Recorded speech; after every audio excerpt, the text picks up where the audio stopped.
సాయి భారతి కథా మంజుషాని స్వాగతం అండి. అందరికీ నమస్కారం. మంచి మంచి కథలకై తప్పక నా ఛానల్ని లైక్ చేసి సబ్స్క్రైబ్ చేసి షేర్ చేస్తారని భావిస్తూ తగిన వారసుడు అనే కథను నేను మీకు ఇప్పుడు వినిపించబోతున్నాను. ధర్మపురి రాజు విజయేంద్రుడు ప్రజాక్షేమమే ధ్యేయంగా పాలన సాగించే ధర్మప్రభువుగా ప్రజల మన్ననను అందుకున్నాడు. తనకు సంతానం లేకపోవటంతో తన తదనంతరం ప్రజల జీవితం ఎలా ఉంటుందో కదా అని తీవ్రంగా ఆలోచించి రాజు ఒక నిర్ణయానికి వచ్చాడు. రాజోచిత విద్యలలో ఆరితేరిన సూర్యసేనుడు, చంద్రసేనుడు, వీరసేనుడు అనే ముగ్గురు క్షత్రియ యువకులను చేరదీసి పాలనా వ్యవహారాలలో శిక్షణనివ్వసాగాడు. ఆ ముగ్గురు యువకులు సకల విద్యలలోనూ ధైర్య సాహసాలలోనూ సమవుజ్జీలుగా ఉండటంతో వారిలో ఎవరిని రాజు తన వారసుడిగా నియమిస్తాడోనని ప్రజలందరూ ఉత్సుకతతో ఎదురుచూడసాగారు. రాజు కూడా ఈ విషయంగా వృద్ధ మంత్రిని సంప్రదించి ఆయన సలహా తీసుకున్నాడు. మరునాడు ముగ్గురు యువకులను చేరబిలిచి ఒక్కొక్కరికి 20,000 బంగారు వరహాలు అందజేసి, ఈ ధనంతో మీరు మన రాజ్యంలోని 3 ప్రాంతాలకు వెళ్ళి నా ప్రతినిధులుగా 5 ఏళ్ల పాటు పాలన సాగించండి అని సూర్యసేనుణ్ణి చంద్రపురికి, చంద్రసేనుణ్ణి రుద్రపురికి, వీరసేనుణ్ణి కృష్ణగిరికి పంపాడు. సూర్యసేనుడికి కళల పట్ల ఆసక్తి ఎక్కువ. అందువల్ల అతడు అందమైన చంద్రపురిని చేరగానే అక్కడ ప్రకృతి శోభను చూసి ముగ్ధుడయ్యాడు. ప్రశాంతంగా కనిపించిన చంద్రపురిని మరింత శోభాయమానంగా తీర్చిదిద్దాలని అనుకున్నాడు. నూతన రాజభవనంతో పాటు అక్కడక్కడ చక్కటి ఉద్యానవనాలు నిర్మించాడు. కవులు, కళాకారులను పోషించడానికి రాజు ఇచ్చిన ధనాన్ని వినియోగించసాగాడు.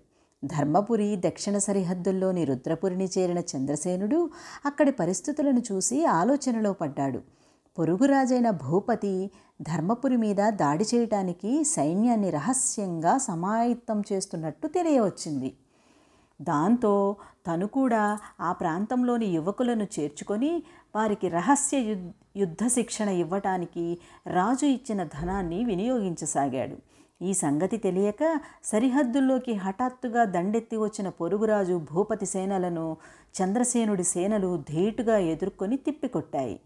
అపార సైనిక నష్టంతో కోలుకోలేనంత దెబ్బతిన్న భూపతి చావు తప్పి కన్నులొట్టపోయిన విధంగా అవమాన భారంతో వెనుతిరిగి పారిపోయాడు. ఇక 3వ యువకుడైన వీరసేనుడు రాజప్రతినిధిగా వెళ్ళిన కృష్ణగిరి ప్రాంత పరిస్థితులు చాలా భిన్నంగా కనిపించాయి. ఎటు చూసినా ఒక విధమైన స్తబ్దత నెలకొని ఉన్నది. అధికారులను, ప్రముఖులను పిలిపించి వీరసేనుడు పరిస్థితులను అడిగి తెలుసుకున్నాడు.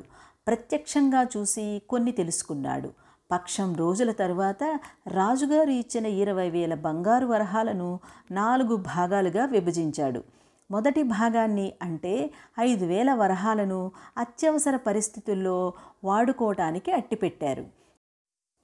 రెండవ భాగాన్ని బాటలు వేయటం, నీటి వనరులు సమకూర్చటం, పాఠశాలలు, వైద్యశాలలు నిర్మించటం మొదలైన ప్రజోపకరమైన కార్యక్రమాలకు వినియోగించారు.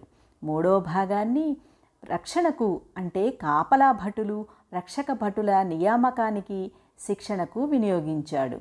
4వ భాగాన్ని బీడు భూములను సాగు భూములుగా మార్చడానికి, చేతి వృత్తులను ప్రోత్సహించడానికి వినియోగించాడు.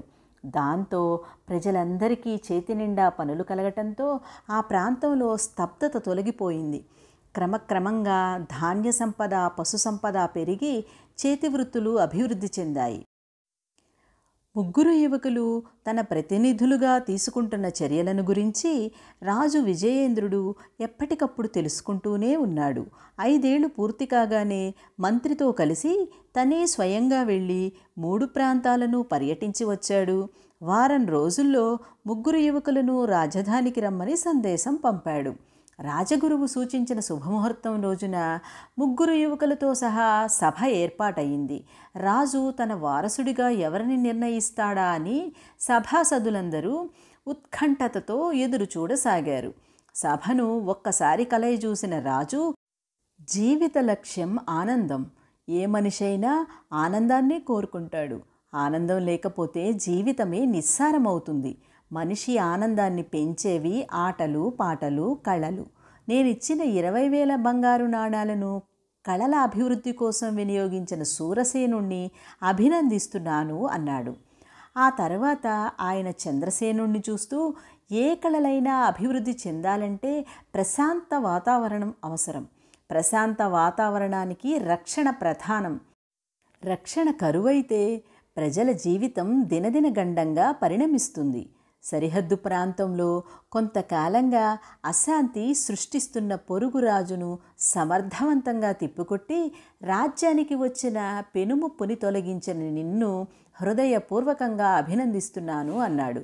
ఆ తరువాత కొంతసేపు మౌనం వహించిన రాజు, రాజ్యాధికారం అలంకారం కాదు, ప్రజలను కన్నబిడ్డల్లా కాపాడే గురుతర బాధ్యత. ప్రజలకు కావలసింది కూడు, గుడ్డ, గూడు, రక్షణ, విద్య. రాజన్నవాడు వీటన్నిటి మీద దృష్టి సారించాలి. తను వెళ్ళిన కృష్ణగిరి ప్రాంత పరిస్థితులను పరిశీలించి అక్కడి ప్రజలను కూడగట్టుకొని వారి జీవితాలకు సిరి సంపదలను, సుఖశాంతులను సమకూర్చటంతో పాటు ఇచ్చిన 20,000 బంగారు వరహాలను 60,000 వరహాలుగా అభివృద్ధి చేసిన వీరసేనుడే ధర్మపురికి కాబోయే రాజు. అతడే తగిన వారసుడు. చంద్రసేనుణ్ణి సేనాధిపతిగాను, సూర్యసేనుణ్ణి కళల అభివృద్ధి అమాత్యుడిగాను నియమిస్తున్నాను. వీరసేనుడి పాలనలో ప్రజలు సుఖశాంతులతో వర్ధిల్లగలరని దృఢంగా విశ్వసిస్తున్నాను అన్నాడు. ప్రజల హర్షధ్వానాలతో సభ మారుమోగిపోయింది.